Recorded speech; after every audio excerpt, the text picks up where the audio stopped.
Despite what their moms told them, they just aren't talented enough for radio. Unfortunately, anyone can have a show these days. Sean. Well, I'm pretty hard to figure out sometimes. In fact, I can't even figure myself out sometimes, so don't you try to. Joe. You're an idiot and really a disloyal person. This is the Cuse Militia. Now, those two unapologetically biased orange-blooded homers, Sean and Joe. It's the most bullshit thing I've seen in 30 years. Welcome, Orange men and ladies. Happy Sunday, Super Bowl Sunday. This is the Cuse Militia with Sean and Joe at Cuse Militia on the socials. Go there, join the militia. Thanks for tuning in and hanging out with us. We appreciate all of you. Syracuse floundered on offense in the final minutes of their 4-game win streak comes to an end. Unfortunately, losing in Blacksburg 71-59. They fall to 13-12, 7-7 in the ACC. You'll hear from us and we'll hear from you in fan feedback. The Orange will get a much needed week off and get to time to prepare for Boston College for the second time this year as they travel to the Dome on Saturday. Game is set to tip off at noon. TV will be ESPNU as of now. And, we just did the preview a week ago. So we will we'll just give a brief synopsis and then we'll give you our always accurate picks before signing off today on the Boston College game. Okay, I was partially right. I had Virginia's score down, by the way. Pegged it. I just was off on Syracuse's score, which was disappointing. Measly 59 points. So after averaging 78 coming into the game, so 19 below. And, it is what it is. We'll talk about it. All right, Joe? But it is lacrosse season, too. And, you get the jokes. We know the jokes, and that's fine. But Syracuse did trounce Holy Cross 28-5, so for what it's worth. Guess that's a good start to Gates' tenure. Yeah, and right before we came out, I said I feel like the glory years are going to come back. I don't know if it'll happen this year, but I feel like Syracuse lacrosse. I feel like Gates is going to put Syracuse lacrosse back front and center on the map. They've always been on the map, right? Right. Yeah. But let's bring them front and center as the force, and that's how it was when I was growing up. And I feel like he's the man to do it. Perfect guy for the job. So starting off 12th in the country. So not a bad little 28 points. 28. I know. That's a ton of points. And Syracuse's women lacrosse team is ranked 3rd starting the season, and they just beat number 13 Stanford to open the season 12-9. They're on the cover of U.S. Lacrosse Magazine, which my son gets because he's in the he's got to be a member of something to play in the club. So it's still club sports here in Virginia Beach until next year. It won't be club sports anymore starting next year. So they get to play in, sanctioned city school league. So he's got to be a member of all this stuff. Well, they were on the cover of the magazine this month. So that's pretty awesome to see number 3 Syracuse women's team on the cover of that thing. So really neat. And, it'll be a fun spring watching Syracuse lacrosse. Both of them. Yeah. Both of them. So, all right, let's hear from Coach and see what he had to say immediately following the Virginia Tech loss. Our game plan was trying to get to the shooters early. We didn't. Couture got loose. But, then we adjusted and did a good job, forced them to go inside, make some plays there. Frank did a monster job there, rebounding. I know that we tried on offense. Our game plan was drive, get to the foul line, and they didn't call any. So what can I say? 21 free throws to 4. There's no way to account for that. But I thought we played with a lot of heart. 6 minutes to go, we're 1 point ahead. We got some good looks. We have 4 or 5 pretty good looks from the three-point line and didn't make them. You have to make those. Our offense just let us down. I thought offensively, we could limit them a little bit offensively, and we did, but we weren't able to capitalize on the offensive end. And I thought we got some good looks. I thought Cole and Jimmy got some really good looks. and didn't go down. But our defense was really good. They're shooting something in the 41 or 42% range from the three-point line, and they shot 28 or 9. So we got the job done there.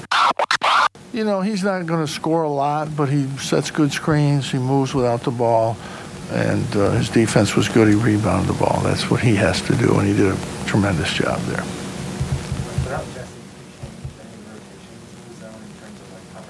Yeah, we did a little bit different. We're a little bit more spread out than we would normally be, but that's because of their three-point shooting. It wasn't because of Jesse not being here. They doubled, and everybody's been doubling, but when Jesse's in there, he can catch it and make a play and get to the basket better than Frank can. That gives them the opportunity to double the ball screens, and so that's where we missed Jesse in that situation. But defensively, Frank was really good, and he really rebounded well. We want him to try to do that. We didn't want them to shoot threes, so he was going to score. We had there was no question he was going to score points. But I'm a lot happier with him shooting those twos than those guys shooting threes. The only way for us to win is to limit the threes. We can't let them shoot threes. So we expanded, which gives them the high post area, and we can win the game that way if our offense is a little better. Our offense wasn't a little better. We gambled that we're going to take away the three. We started out wrong. The first part of the game, we didn't do that. It was really bad defensive mistakes at our forward position. But after that, Couture's threes. After that, they were 5 for 24. And that's what we had to do to try to win the game. We're going to give up stuff in the high post. We can give those up. But that was the best way to win the game without coming down here with a week without Jesse. Barama's feeling better, but he's not ready. He needs to hopefully have a good week of practice, and he'll be better next week, I think. Well, the way we played, he would have been in the same situation as Frank. We were going to let the ball, if it gets in there every time, you can't. It's a 2-on-1 basically, and because we can't come back to help, or they'll throw it out to the shooter. So the only way we could win the game was what I tried to tell you. Okay, that's the way we could win the game, and we could have. We're in a one-point game with 6 minutes to go because we limited their three-point. The other side of that, we had to be a little bit better on offense than we were. And we weren't. Got it? Thank you. All right, the coach montage is brought to us today by Sports Drink. It is your digital water cooler. Sports Drink is a newly created internet community that tries to find the intersection of sports and not sports. They're here to help us grow and help you hate your favorite team. Rising tide lifts all boats, so go check them out online or on social. Go to sportsdrink.org. Open Instagram and type in Sports Drink. That's spelled like sports drink without the vowels. They have some written content on their website, and I've mentioned before, they have plenty of NCAA websites along with our podcast, along with MLB, NBA, and NFL. So go check them out. Next, a new sponsor to the show, Colorcast. Colorcast is a live audio-only sports talk platform, free to download and use. Talk to us and other fans, athletes, and insiders in real time. Perfect for watch parties, debates, post-game breakdowns, and reacting to breaking news.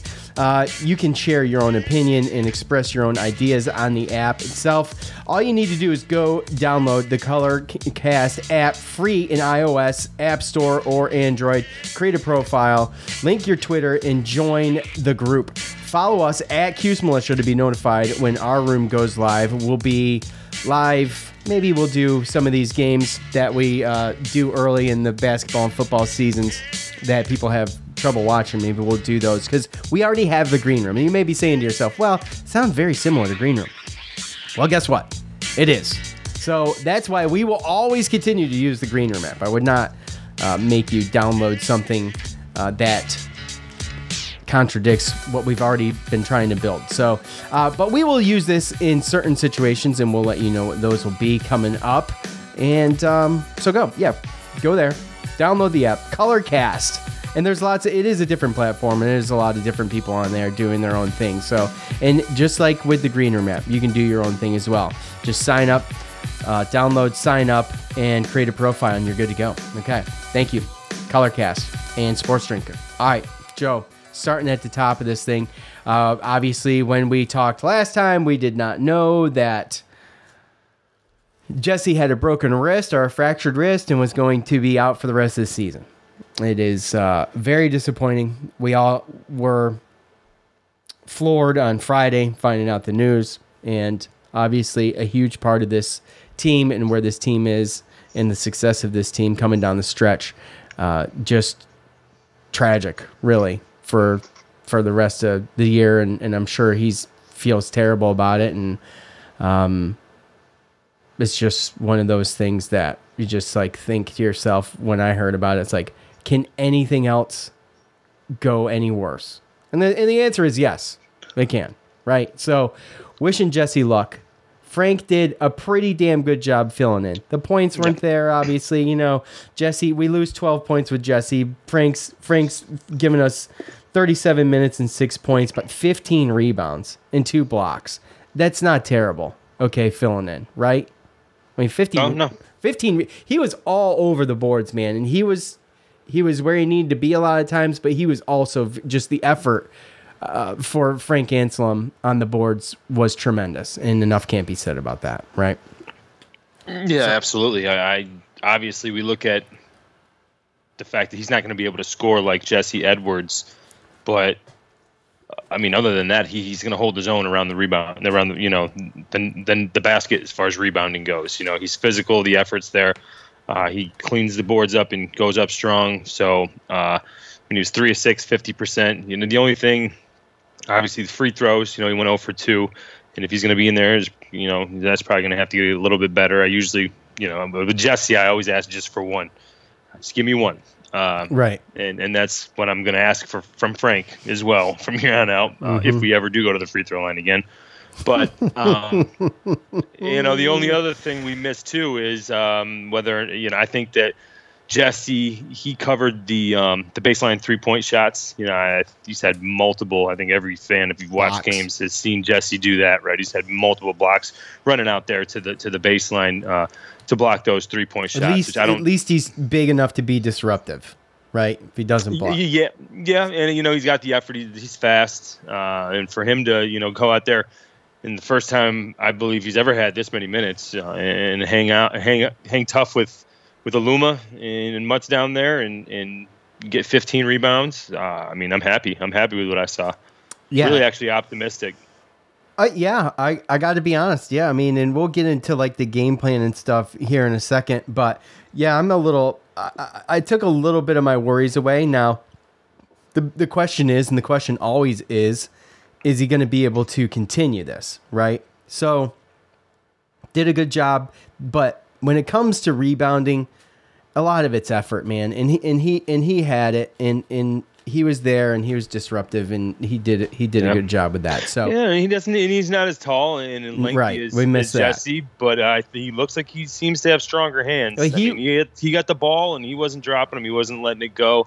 And last night. He's stronger than Jesse. I think he's stronger than Jesse. I think he is too. Obviously, we started relying on Jesse to get some points out there so that it wasn't always on our shooters. So again, it's a lot's going to be placed onto their shoulders to hit the offensive end. But as far as defense, rebounding, all of that, I don't see a huge gap between Jesse Edwards and Anselm as far as the rebounding and defense wise goes.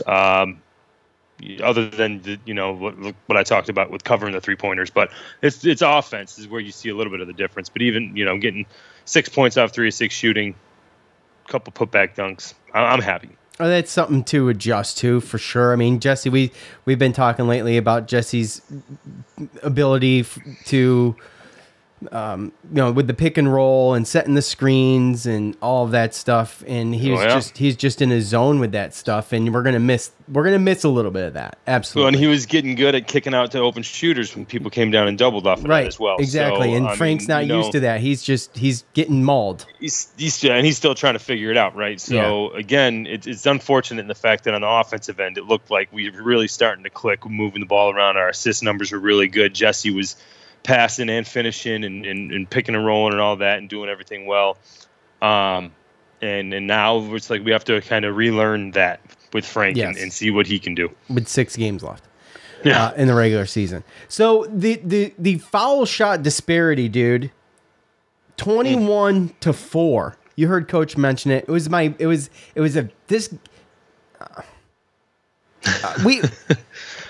have never complained about refs this many times in a season. In fact, you and I have had conversations before this year off the air talking about how we weren't even going to bring some of the refereeing stuff up. And I just feel like there's no way. First of all, okay, the Joe Girard charge when he was trying to drive up above the 3-point line and he got cut off and 2 men fell is a block. Okay, he gets called for the charge. Like it was a little while later, but I think it was Buddy was trying to do the same thing on defense. And he cut a guy off, and it should have been a block, and it was called a block, but it was the same exact play called 2 different ways, except for the guys didn't hit the floor. And the amount of the stuff at the rim with guys getting hacked. There was one at the end, I think it was Frank, he had 3 guys on him, his arm got hit. You could see it in the replay. You could see it in real time. No foul. He lands on the ground. Okay? No foul. Like, what horse shit is that? I know. Seriously. I know that Buddy got fouled a couple of times too. So, absolutely. I mean, and when you look at it, the foul disparity was 18-9. Like, there's no way that we, committed double the fouls that Virginia Tech did. And the problem with that is that when things like that happen, then everything kind of just, shit rolls downhill, right? Because then that has a lot to do with, we lost the turnover battle 11-4. And part of that is some of those turnovers we got fouled. And they weren't called. And what does that turn into? Well, that turns into fast break points and points off of turnovers, right? So, Virginia Tech's points off of turnovers I think they won that 17-2 because they only had 4 turnovers. So, they score 15 more points than we do off turnovers, and then they get 17 more free throws than us. Well, 16 more on free throws. The difference, yeah. We had one. Realistically, when you look at it, it's just everything kind of just all that goes down to that. Whether or not they were just calling a bunch of fouls on us that weren't, or they weren't. Again, it's not always going to be even, but it was pretty blatant yesterday. And again, albeit all that, still we were pretty much just a Cole Swider shooting the way that he normally does to win this game. We were in there, and we had a 5-minute stretch, 6.5-minute stretch, or I think it was a 6-minute stretch where we didn't score any points at the end of the game. We were tied 54-54 with 6 something to go. 17-5 run for Virginia Tech after 6:53 left. Yep, and we were coming back. They went up 10.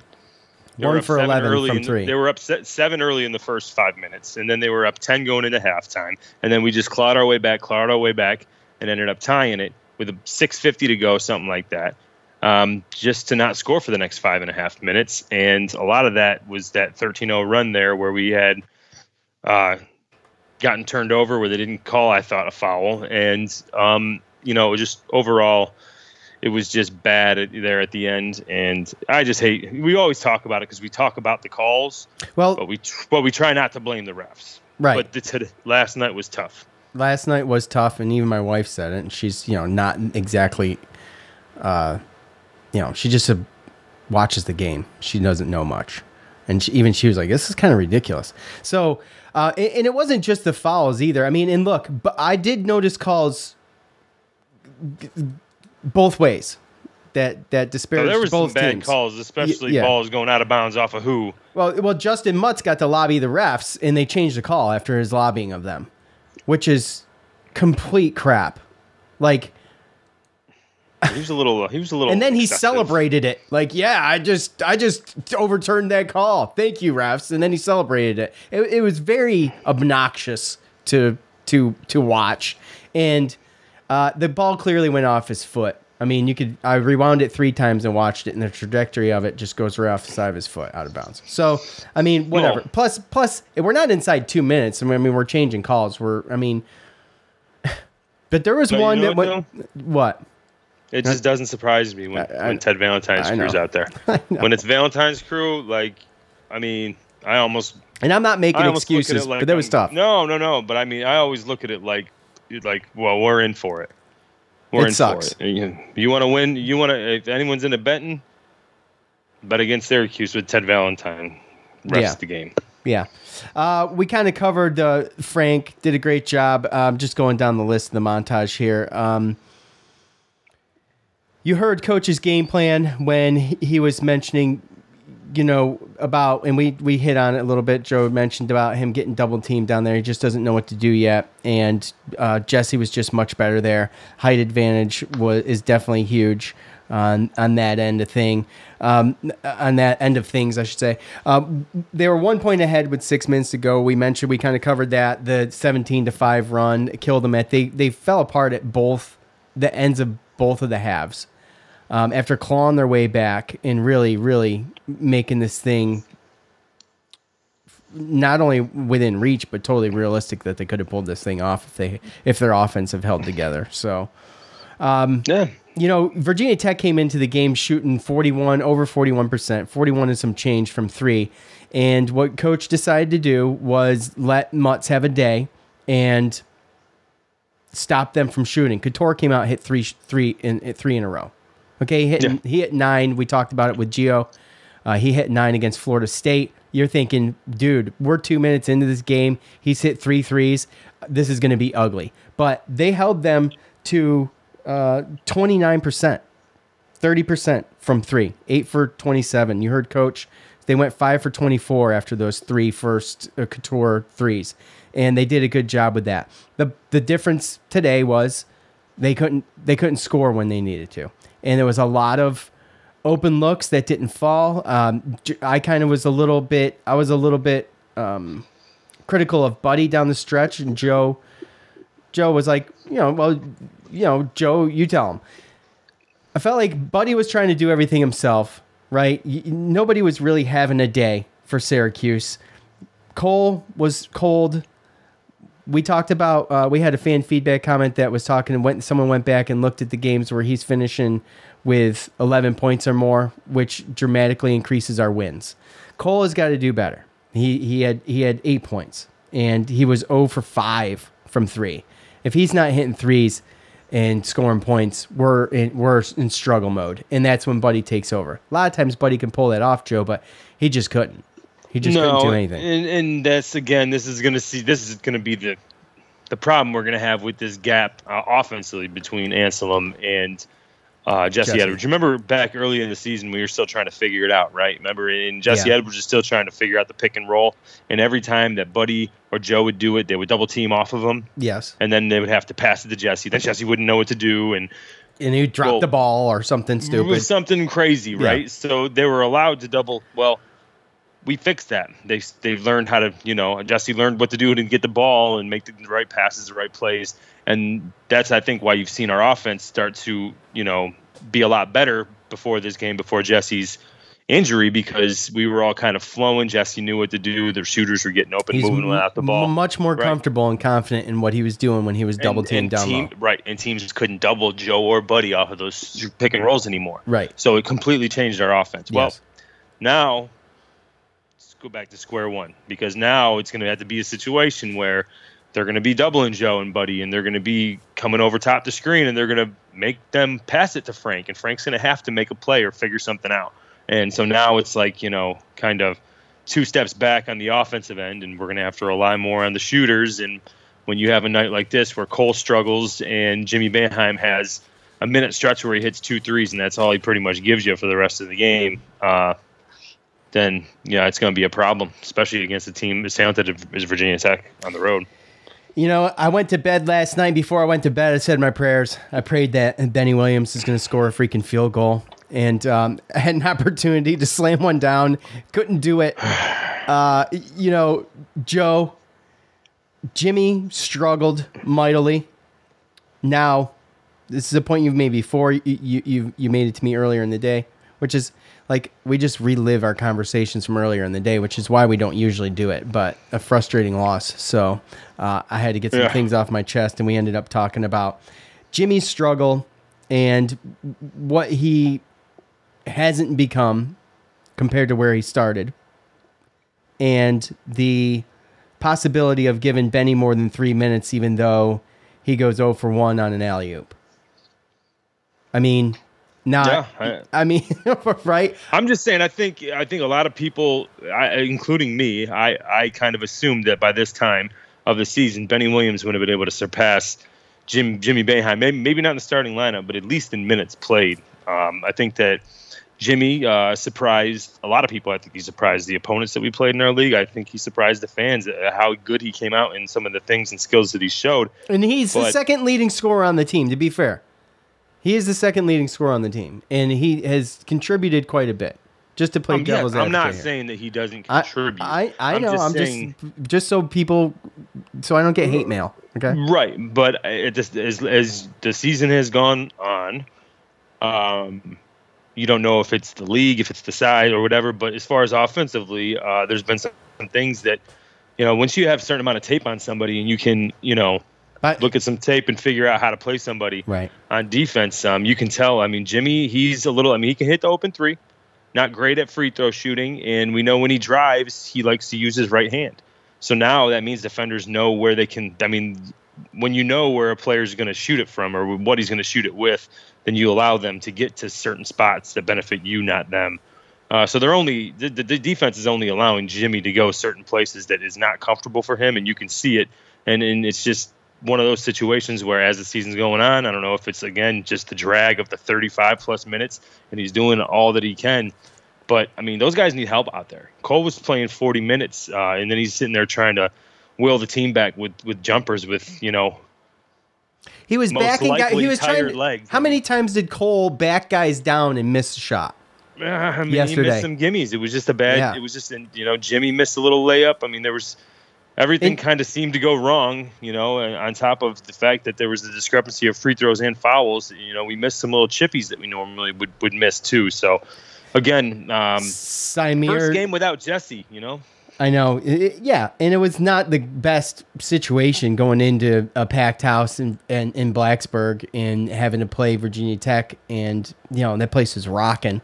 By the way, I stand corrected. After last night's game, Joe Girard's second in scoring on the team, so 13.7, and Jimmy is 13.2 points a game. So whatever. Just to be clear, but it was both the Boeheim brothers at the top of that the last time I had checked. So, and Cole not far behind Jimmy with 13, and then like I mentioned earlier, Jesse contributing an average of 12 points a game. So, all right, one more thing real quick. Coach mentioned Sidibe, looking for a good week of practice, but I mean, here we are, Joe, coming down to the final 6 games of the season. I just don't see the switch being flipped this late with Sidibe. Maybe there's a chance he becomes a contributor to more of a contributor to some extent, but I just don't see that being the difference. But man, if he was healthy, that would be the answer that we would need. And obviously late in the season still be tough, but he would have gotten the minutes earlier in the season if he was healthy. And, this wouldn't be a terrible situation. It would be a better situation rather than figuring it out this late in the year. So we'll see. A good week of practice. I mean, I don't know. If he didn't have a good week of practice last week and he only got 3 minutes in this game, then what's the difference? I mean, how is that going to make? How all of a sudden is that going to change? It's not. He's not going to come out and hit the starting lineup over Anselm. Anselm's going to be the starter. Yeah, well, that's fine. Whether or not he can come in and actually give some 10, quality 15 minutes, quality minutes. I mean, look, this is his swan song, man. He's got to. I mean, go out there and just play physical. Do what you got to do. I mean, come on. The guy hasn't played since COVID started. So can we just it's crazy. Yeah. So I mean, that's how long. Going on 2 years. So Anselm's got the. I mean, he's young. He's got the fresh legs. He's going to be the one out there. But heart. The whole team showed heart last night. By the way, they tried to the bitter end, to the point where I was like, just run the clock out and stop. There's a lot of people. Yeah, and if you look at that box score, I mean, it's not. If you don't show me the points, you keep the points off there and the whole field goals, but you look at 3-point field and the free throws with all the stats and everything, I'd have assumed that they would have beat us by more than 12. To be perfectly honest with you, you look at that turnover differential with the foul differential and the free throw differential, then I would have assumed that we would have lost by more than 12. So they gave it a go, but first game out without Jesse, had a tough road game with a team that's probably the hottest team in the ACC at this point, who's trying to fight back to a NCAA tournament berth. That was a great effort. Yeah, rebounds were a wash. 41-41, just a ton of rebounds in that game. So, okay, that is going to do it for us. It is now time to hear from you.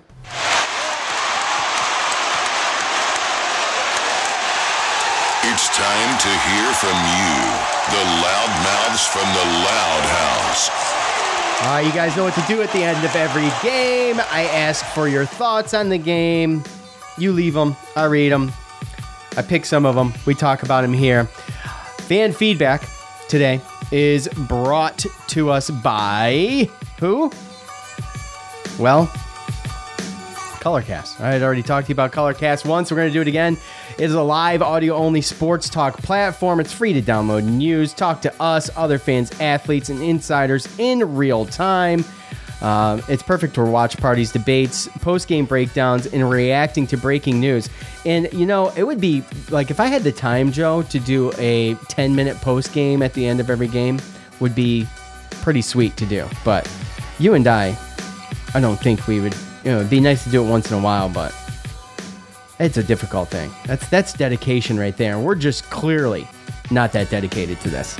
All you need to do is download the Colorcast app free in the iOS or Android store, create a profile, link your Twitter, and join the group. Follow us at Cuse Militia. We are signed up there to be notified when the room goes live. Like I said earlier, we will try to go live for special occasions and things like that. The Spotify Green Room will always be set aside for the podcast itself and live things for the podcast. Look, if you don't feel like signing up for Colorcast yet, these guys already got me to sign up for Spotify Green Room. Jeez, how many apps do I need? Look, I hear you. Just you do you. You do you. They give me this, I gotta read it. I don't know what to tell you. So, all right, go there, download that if you prefer. Remember, it's a different platform. There's other things on there. So if that's your thing, you like the Green Room, this is just another. It's like going from Facebook to Twitter. Same type of thing. That's the best way I could put it. So go there, check it out if you would like. Thank you, Colorcast. Okay, Joe, let's start with some of this fan So you're saying that they're both shit. No, the Spotify Green Room is good. No. We enjoy that, right? We enjoy that. I don't think you used the greatest analogy, that's all. I understand what you're saying. I'm just talking about format-wise because I got to be honest. And I'm just because I'm always honest with you guys. I'm not always honest with Joe, but I'm always honest with everybody listening. The Colorcast app and Green Room are almost the same exact thing. And it's a bit frustrating after we push one of those, being Spotify Green Room, for months, and I enjoy it and get used to the format of it, and I like being on it, and it works flawlessly on my end. And then I got to talk about Colorcast. You mean kind of like talking about 3 different betting apps? Yeah, but that's a little different though, because if you're a real betting guy, like, that doesn't bother you. Like, I know people that try them all, and they're like, they just like what they like. But it's a little frustrating. So I just want to be clear that I realize that. And you guys, I would rather have you on the Green Room app. No one's listening. They don't know. Okay, let's. So, I mean, I'm just being honest. All right, let's start here, Joe. Let me see. Let's go to our good buddy Mahir. Mahirio _10 on Twitter. I never want to knock Buddy, but there were some times when he tried to do too much. Frank was terrific, though. He played well. Gerard played well, too. Refs kind of ruined it, but it was a good game. Really, really missed Jesse out there. Yeah, the refs kind of ruined it. It's like saying Joe's pretty good. The refs made that game so unwatchable at times, and we won't. It was tough. But yeah, I mean, to Mahir's point, I mean, I'm right there with everybody who said Buddy was trying to do too much. I mean, give someone else a shot. You still have Joe there. I know, Joe. I know your thoughts on it. But, I mean, to the naked eye, watching that game, watching Buddy miss shots over and over and over again, is very frustrating as a fan. I get it, but when no one else is stepping up and making shots and you're trying to win the game, I mean, I think that Buddy's proven that he has no problem passing the ball out to open players and stuff like that. He's not just for himself, but sometimes he is when he gets that sense of urgency and there's not other players making shots. So he led all scores with 21. I mean, to be fair. Well, and he was missing early, and then he had a streak where he just went on fire, and that's some of the things that he can do. So when nobody else is hitting, I'd rather that than anything else. But yeah, the refs definitely didn't make it any easier on us for sure. So I'm not going to say that they lost the game for us, but they hamstrung us for sure. Yeah, it was definitely a handicap. You know, add Turf on Fire. Team is so one-dimensional. Without Jesse, live and die by the 3. Teams will figure it out and will guard the perimeter like they did at the end. Samir, Benny, and Brahma need to get more minutes for upcoming stretch, or guys will run out of steam like today. Look, I think as an optimist, which you have to be if you do a podcast. There's no, like I've mentioned before, who wants to come to a podcast that just is completely negative all the time. To be a little optimistic, I think Frank will get better. It's just, how quick will it happen? Did anybody expect him to grab 15 rebounds last night? I didn't. I expected that to be way worse than it ended up being. Yeah. And if a team's going to do it, Virginia Tech would be a pretty damn good one to do it. Right? Yeah, I mean, and I thought he was going to be in more foul trouble than that. I didn't think he was even going to be able to play 36 minutes. I thought Sidibe would have to play. I thought that there was going to be, I mean, there wasn't even a point where they put Jimmy in there in the middle. Right, exactly. Good point. I didn't even think about that, but you're right. And we've seen that, and it's bad. So we've seen that with Jesse.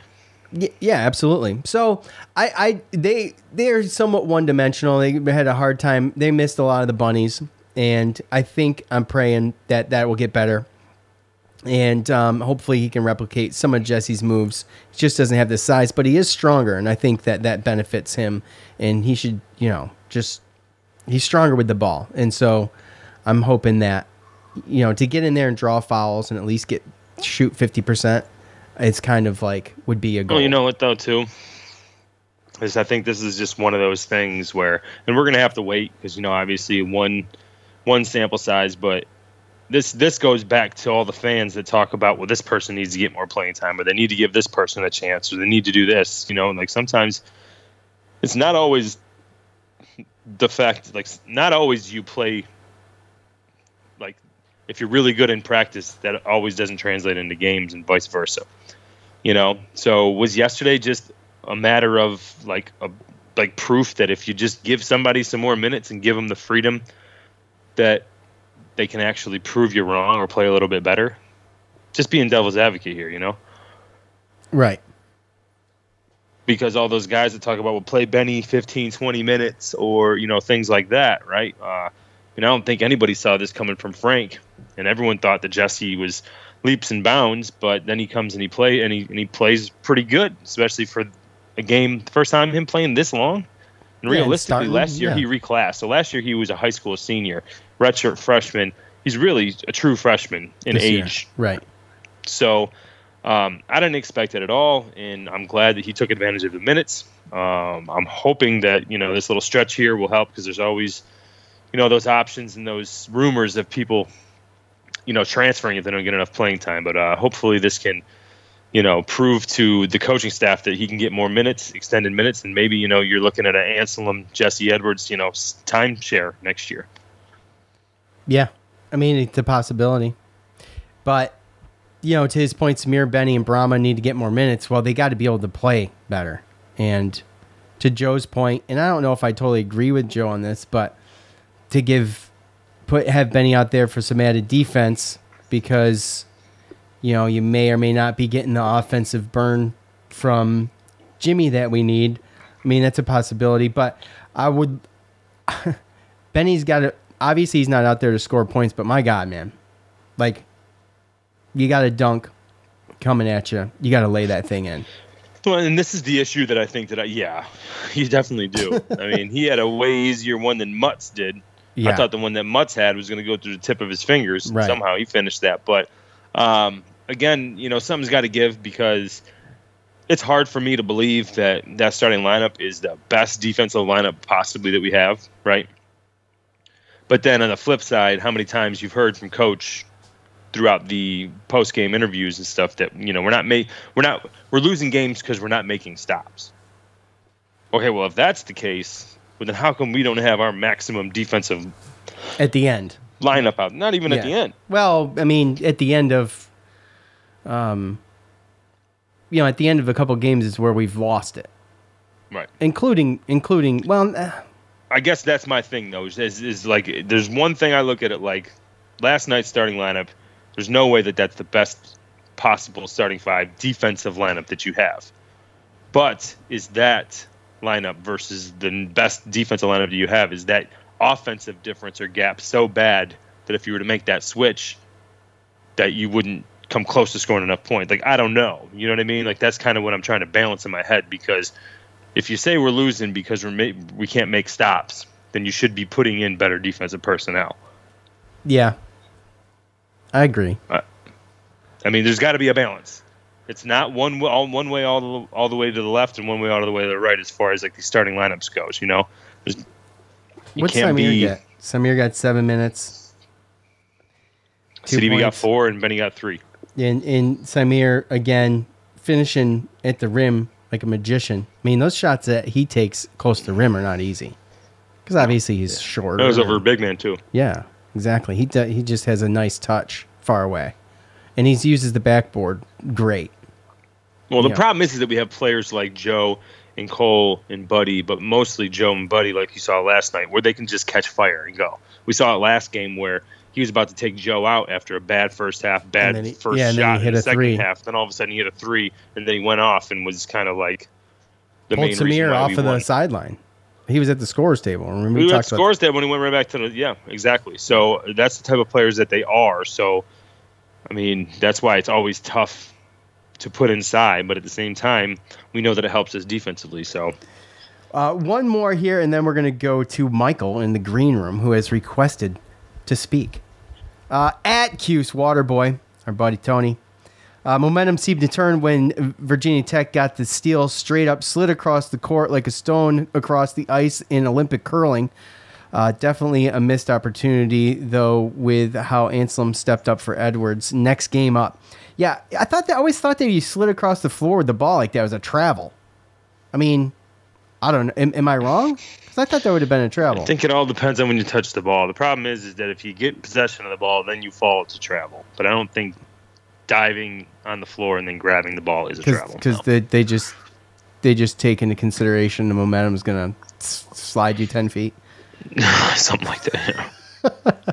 But yeah, look, I saw that too, and I was like, "What the hell, man?" And he's probably right. That's about when things started to collapse. I love how they. I think it was in the first half or early second half when the broadcasters were like, "Oh, Syracuse is rattled," because there was, I think it was tied, and Virginia Tech got a couple turnovers and went up by 6, and Boeheim called a timeout. But I mean, we were down by weren't we down by 12 and ended up coming up and going up by 1? And it's like, it's just the whole thing yesterday with the broadcasters, and I hate being so salty about this, but the broadcasters and the officiating is so annoying. It's so annoying. So, no, they were talking good stuff about our shooters, though. They were, but it's just, I don't know. I just don't always feel the love. You know what I'm saying? Yeah. So, anyways, Michael, if you would like to speak, do it now. You there? Hello. Can you hear me? Yep, I got you. All right, cool. Long time no talk, you guys. How's it going? Yeah, seen you in there. Appreciate you popping in, popping Yeah, out. I'm trying to get in there every chance I get. My daughter was born on the 9th. Oh, congratulations, dude. Thanks, man. Congrats, bud. That's awesome. Thanks. I just texted Joe probably about 15 minutes ago, seeing if you could give me some more koozies. I can. Koozies galore over Joe here. didn't look at it. I stopped giving them all out. I just got lazy because I was making so many trips to the post office. But yeah, we can hook that up for you, Michael. No problem. Awesome. Yeah. So what do you want to talk about? Well, Syracuse or something? What did you think? What did you think about the game last night? And then while you're here, I'm going to put you on the spot, and you're going to give me your prediction for Boston College. Oh, all right. Is that one that one's at the Dome, right? Yes, it is. Yep. All right, cool. Yeah, well, I agree with you on the officiating. It was ridiculous. Again, I was texting my buddy, and I was like, dude, typical ACC ref shenanigans going on. Teddy Valentine, typical Teddy Valentine. Oh, my God. Why does he always get our games? Why does he always get our games? I don't know. I'm waiting for Coach to go out there and just... He's an ACC ref. Yeah, it's a thing. Yeah, unfortunately. Yeah, but I mean, Jesse out really hurt us. I think so. I think that game wouldn't have been close if Jesse was in there. You know, that was kind of like a last minute, like, oh no, you know, it was kind of like a real bummer. Oh yeah. But there were some opportunities that we missed. Those what was it, like 3 or 4 turnovers, like right in a row. Those killed us. Yeah, I think I was just talking about that. That was the sequence there where the broadcasters came on and said, "Oh, Syracuse is rattled." Syracuse is rattled, and then we came back and like, what did we score, like 6 points in a row or something like that, and then we would have been fine. They eliminated a pretty big deficit. See, Syracuse from 3 was 37%, which is excellent. They shot really good from 3. The problem is they shot 37% from 2 as well, which is not enough. It's just not enough. 14 for 37 inside the arc is not good enough. Well, that's where Jesse's exactly. like 8 to 15 points come in, and we probably would have won that game by 10 if he was in, to be perfectly honest. Nobody would have stopped him. But 21-4 on the free throw shots too, though. Oh, dude. As Brennack says, free throws matter. That was brutal. Yeah, you got to actually have the opportunity to shoot him though, too. Yeah, 100%. Well, that was the whole thing. I was like, oh my God, the foul. They were calling touch fouls on us, and they were calling they were bodying up on us on defense and slapping at the ball, and they weren't calling anything. And like you said, like I hate complaining about the refs, I really do, but it's atrocious. It's a cop out to complain about the refs, but I'm not blaming the loss on that, but I'm just saying. What, Joe? No, I'm saying you can't blame the refs, right? But like at the same time, I mean, unless you're one of those fans that doesn't care what any reason or anything that happens, you don't care about injuries, don't care about calls, don't care about any situation, like, or how good the other teams are, like you just want to see them win no matter what. Then everybody else saw that. You didn't even have to be a fan of Syracuse team. If you'd have just watched that game as a fan of basketball, you could have saw that and been like, damn, Syracuse is getting screwed. Yeah, objective fan. I mean, I got, Joe, I got North Carolina fans down here. I got Duke fans. I got, Duke fans are probably more annoying, but they're just like, oh, it is what it is. And it's like, well, you guys, we're playing at Cameron Indoor. You're getting every call ever, and we lost by 30. But, I figured it out about a Duke fan is that as long as you can talk to them first about the fact that their team is pretty good, then they're cool with talking to you about your team. Yeah, that's 100% what it is. And I'm like, oh, it's whatever. Tool time right there. It sounds like Tool time. 100%. So, hey, Joe, are you going to the North Carolina game? No. Oh, I got an extra ticket. February 28th, I don't know, man. I don't know if I can go to Chapel Hill. You might burst into flames. Possibly. All right. Well, hey, I'll probably end up taking my son though. Michael, let's get your thoughts on Boston College, Syracuse. Although it seemed like a little bit of a struggle at times, 73-64 win.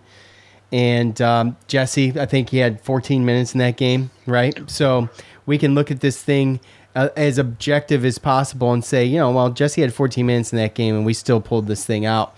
And I think Frank's better in the foul category, although it got close. And we'll see how Sidibe is. But what do you think? Game at noon on ESPNU at home for Syracuse. What's your prediction?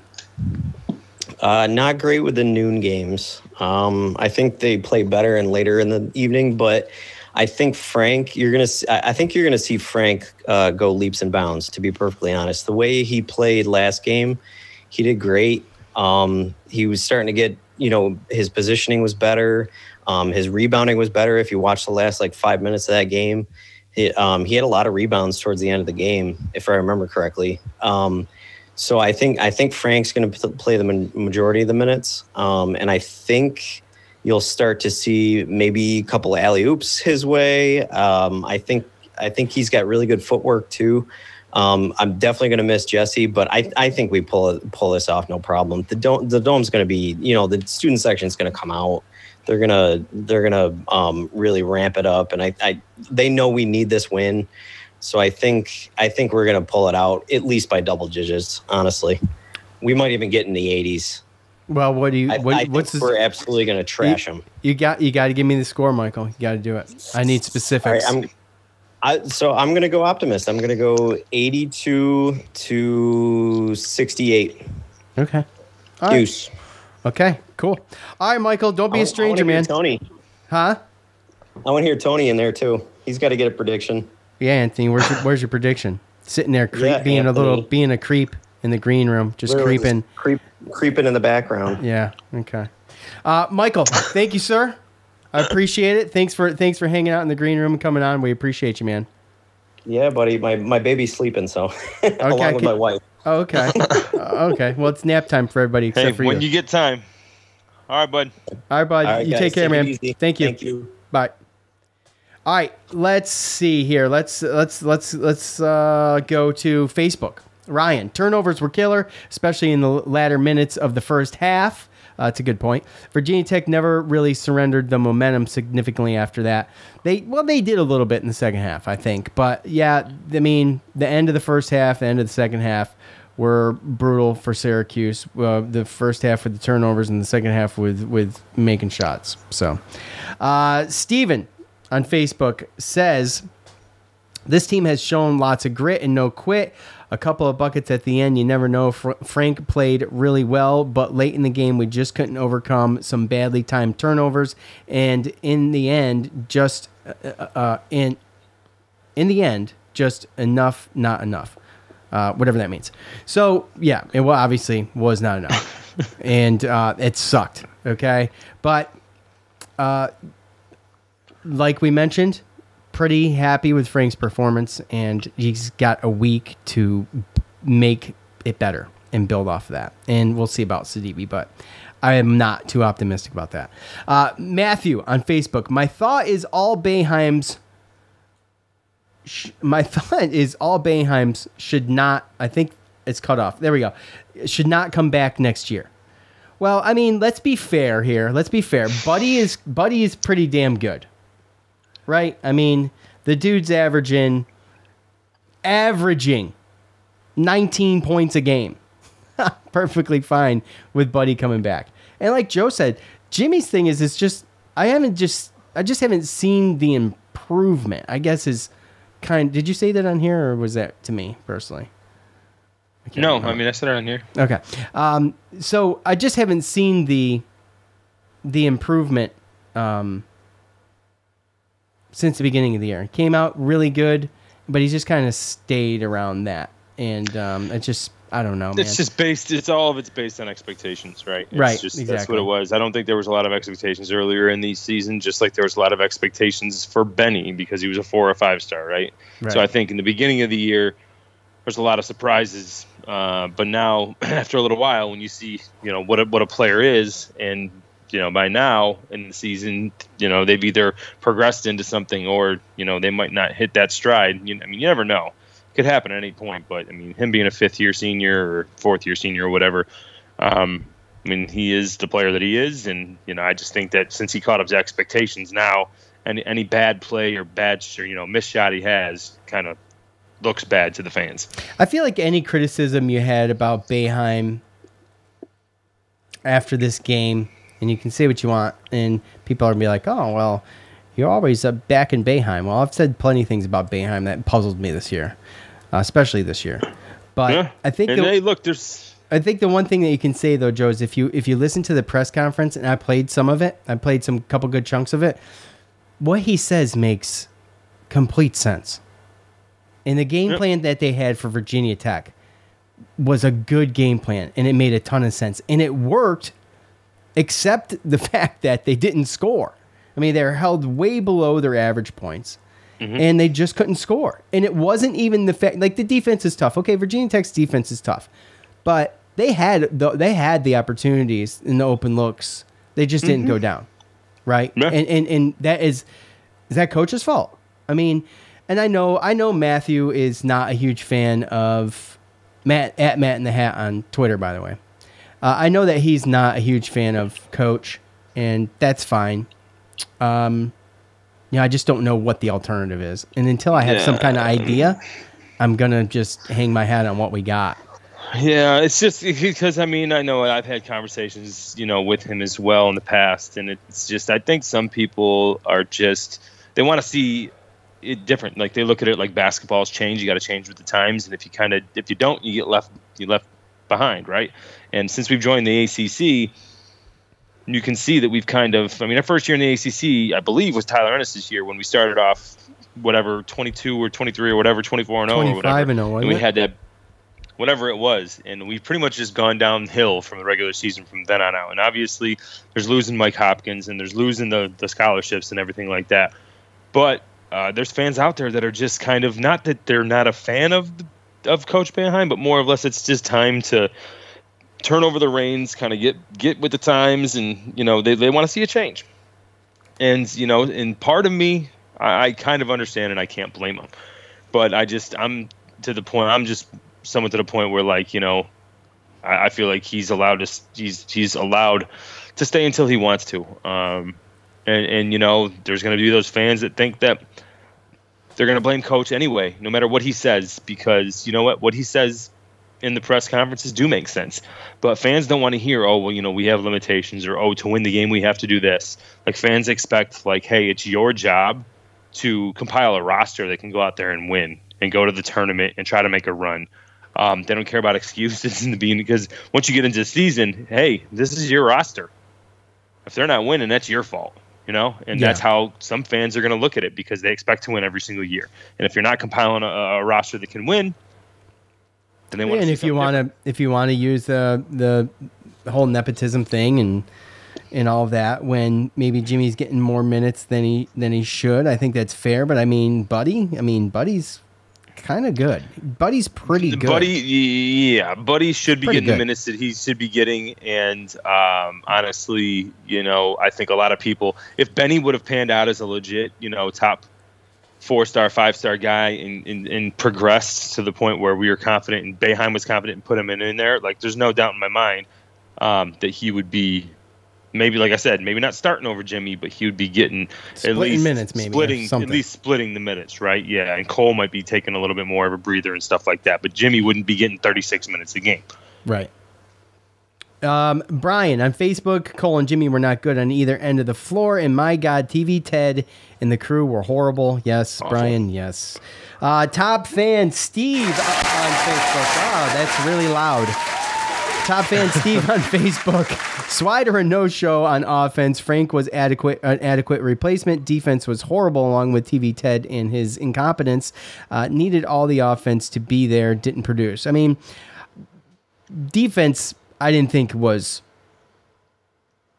terrible. I don't think it was horrible. I mean, obviously, it could always be better. But, the offense didn't produce at the end. And, I mean, we're beating a dead horse at this point. Obviously, that was the big problem. Well, we needed Cole, right? Cole, we still could have overcame all those things if he would have just shot like he had been shooting. Yeah. And, then you look at his box score, and he has 10 rebounds, and you're like, oh, well, he did contribute, actually, right? And Virginia Tech, realistically, is really lucky that Justin Mutz can pass the way that he can in the middle of that zone, because he had some great passes yesterday that most people at the free throw line can't make, even point guards. So, yeah, I mean, he's definitely he was Ken Palm's MVP. Definitely a talented. He had a triple-double, dude. Yeah.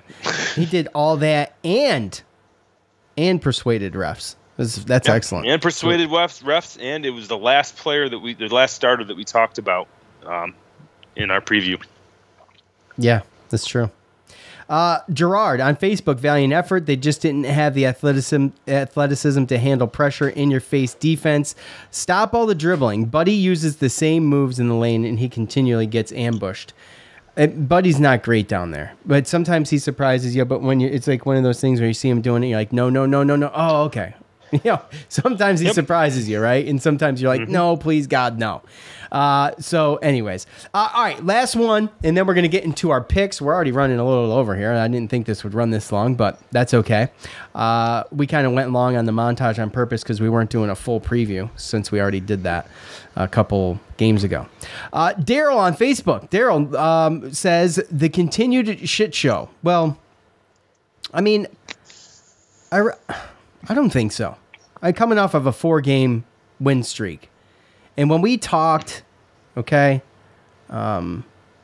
talked about these next 8 games back when we were, what was it, Pitt? Or the game after Pitt? Oh, no, it was the game after Duke, right? So where we started, and that was Florida State.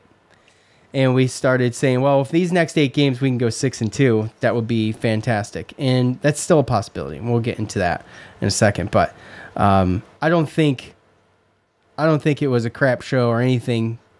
It's a valiant effort, like Gerard was saying, but it just was not enough. And you're using a backup center who's never started all year. I think what did Frank average in minutes coming into the game? I could tell you what he averaged after. I don't know what he averaged coming in, but he averaged 11.4 after his 36 minutes last night. So that's asking a lot. And he did a fantastic job, in my opinion. Just he's not going to make up the offensive end of things yet, and we'll see what happens. But I think that we've seen steps, throughout the year. We've seen.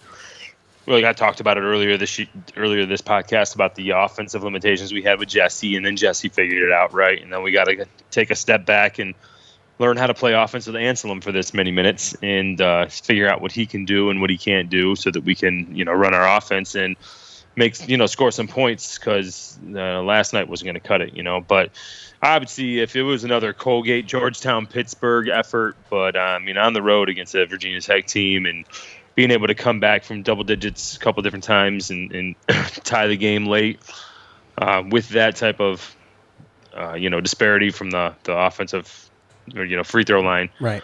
And really, realistically, we were just missing Cole. I thought. I mean, Cole. That was one of those things where Cole's been playing great, and you lose Jesse Edwards, so you figure, all right, everyone's going to step up, right? Everyone's going to step up for Jesse and kind of make up for what we're going to be missing and losing because of him. And he didn't. And unfortunate. And you could have got a little bit more from Jimmy as well. So again, you don't want to use the refs as when the other team scores 16 more points than you from the free throw line. I mean, that's tough. And 15 more points off of turnovers. I mean, that's some tough numbers to compete with, especially on the road against a good team. So, you can call it a shit show if you want. It all depends on, the eyes that you're looking at it through.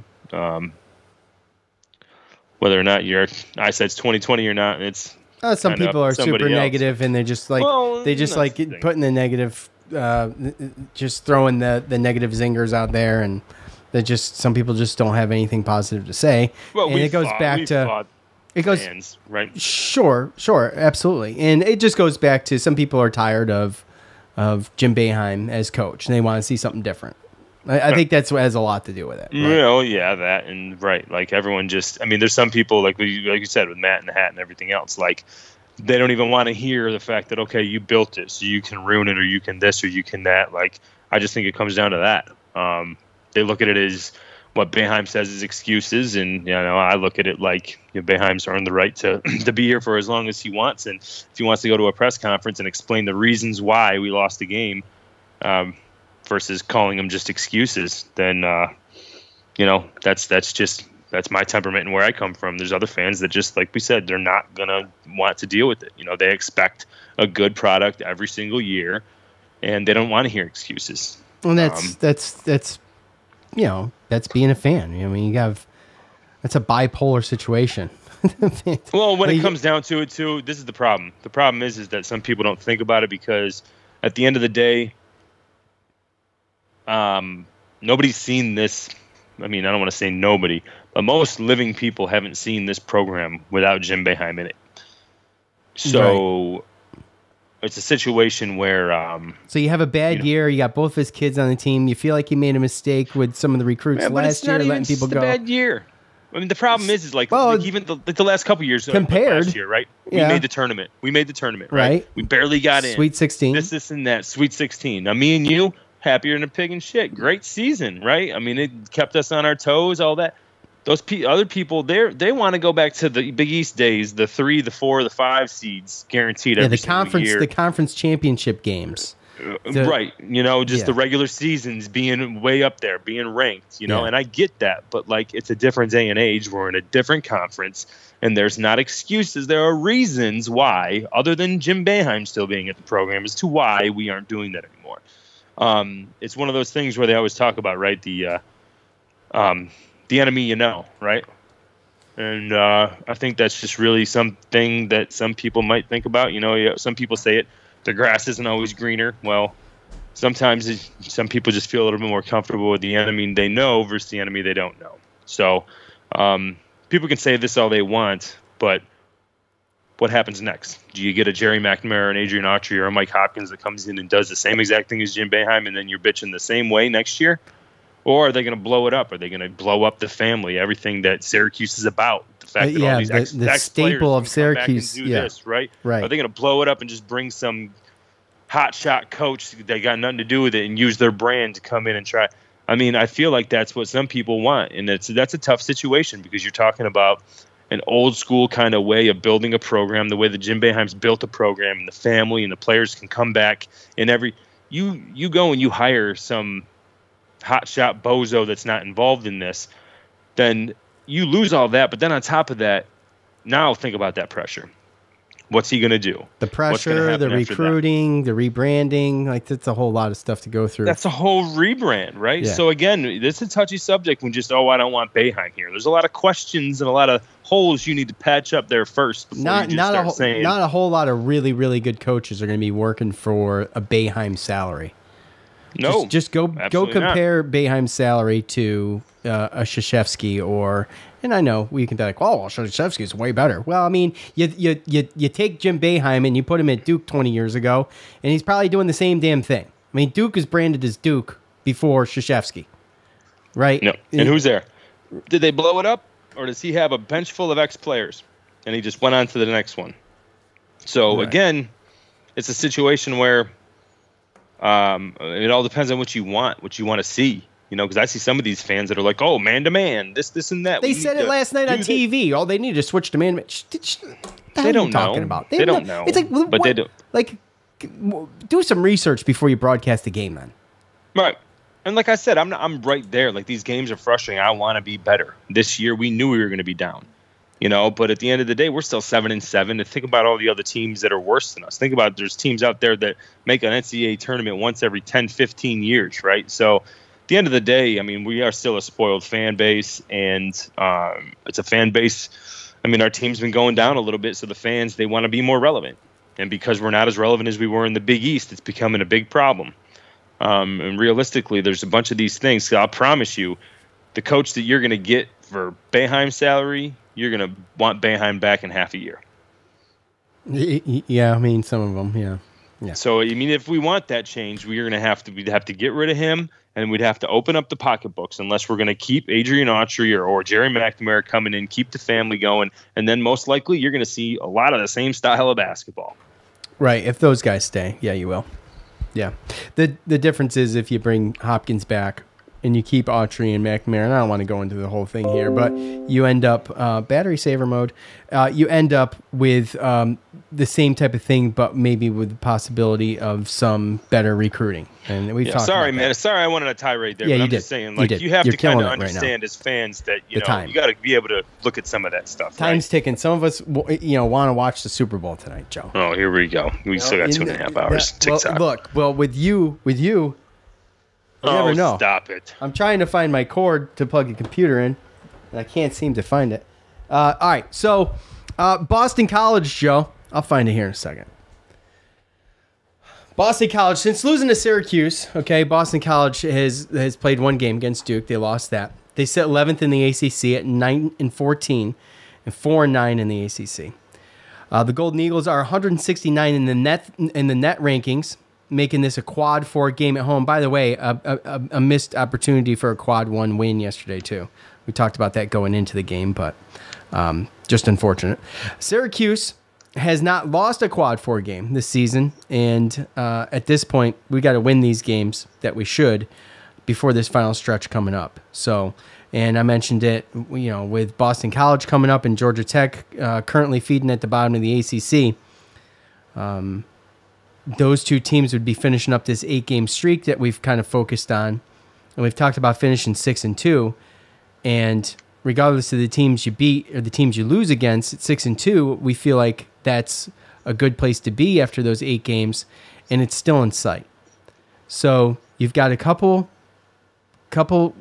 cush games, and they're within reach. Okay, they're both at home. Starting with the second game against Boston College. So Joe, we're not going to relive the. I mean, you could say a little piece if you would like. Not much has changed other than Jesse Edwards being out for us. But like I said, he only played 14 minutes, I think, against Boston College the first time on February 8th.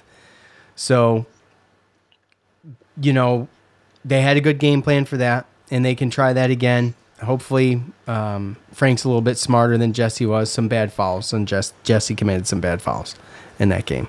And we talked a little bit. I mean, we're splitting hairs with whether they were good or bad. Didn't matter. But with that said, Joe, how do you see this? Before you give me your prediction, though, it is my turn. I'm going to do the math. I should have already done, but I was so enthralled by everything you had to say today, I have not done the math on last game, because your brilliance just awed me today. It's amazing. Your dick. Come on, talk. That means you need to talk so I could do this.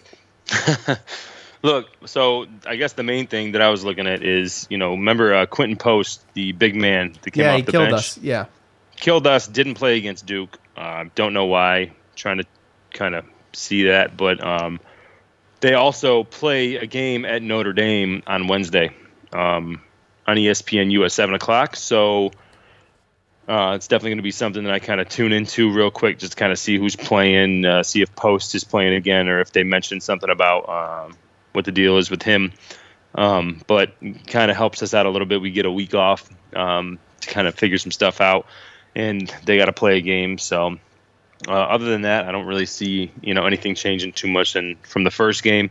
I expect a home game, a home win, and can I just give my?